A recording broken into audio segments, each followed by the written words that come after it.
Hello and welcome to Crypto News, today Wednesday the 2nd of 2026, and the top crypto news are as follows. Before we start our episode, I want to go back to the previous episode where I was talking about Magic Eden for a correction I want to make, and that is that the entire Magic Eden platform is not closing, only its wallet is closing. For this correction, I want to thank Jimbo Cryptoland, the best airdrop channel on the internet.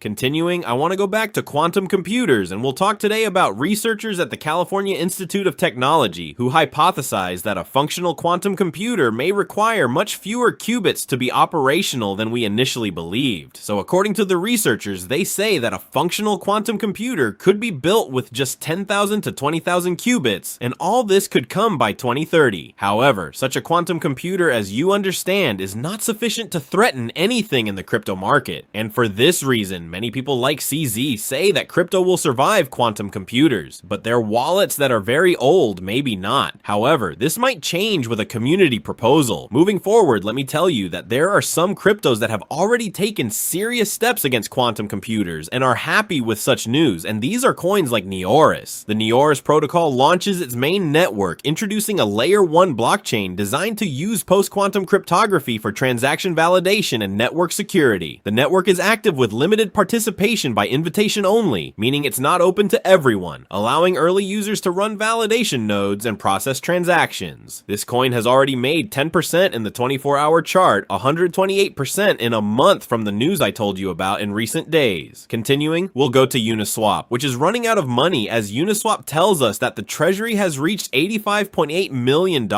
So for this reason, it's targeting funding by January 2027, with the funding estimated at over $100 million intended for grants and incentives. From Uniswap, which doesn't make much money due to the market situation, we'll go to something worse and go to Drift, which is a DEX on Solana that we learned got hacked and had $200 million stolen. However, there are also sources saying that $270 million were stolen, and for this reason the protocol has closed both withdrawals and deposits because it's currently under attack. Let me tell you that over 10 hours have passed and we don't have any newer information, and for this reason the coin has fallen below 40% on the 24-hour chart. Moving now to our typical crypto market, we'll see that Bitcoin is at $66,000, with the price having managed to record the worst first quarter since 2018 with a 24% drop, and there are some who speculate that will go lower, like a whale on Hyperliquid. Let me say that this whale has put $39 million with 40x leverage short on Bitcoin, has put $2 million with 20x leverage short on S&P 500, and has put $37 million with 20x long on oil and $493,000 with 10x leverage on gas. In the middle of this, I think it will go very well, because if we look at the market, Nasdaq, gold, and Bitcoin are down while oil is rising. Since we're talking about oil, it has reached $105, marking its biggest monthly rise since 1988 as the war in the Middle East continues, and the main reason is the statement by the US president. The US president said that we will hit them extremely hard in the next 2 to 3 weeks. We will bring them back to the Stone Age where they belong. So the market got the message that for the next few weeks the war will probably continue, and for this reason things moved accordingly. These are the top crypto news today, Wednesday the 2nd of 2026. I'd like to remind you that the content you just watched is created for educational purposes only and should not be considered as investment advice, but rather as investment opinion. Please subscribe to the channel, leave a like, and feel free to comment. Take care everyone, and have a good day.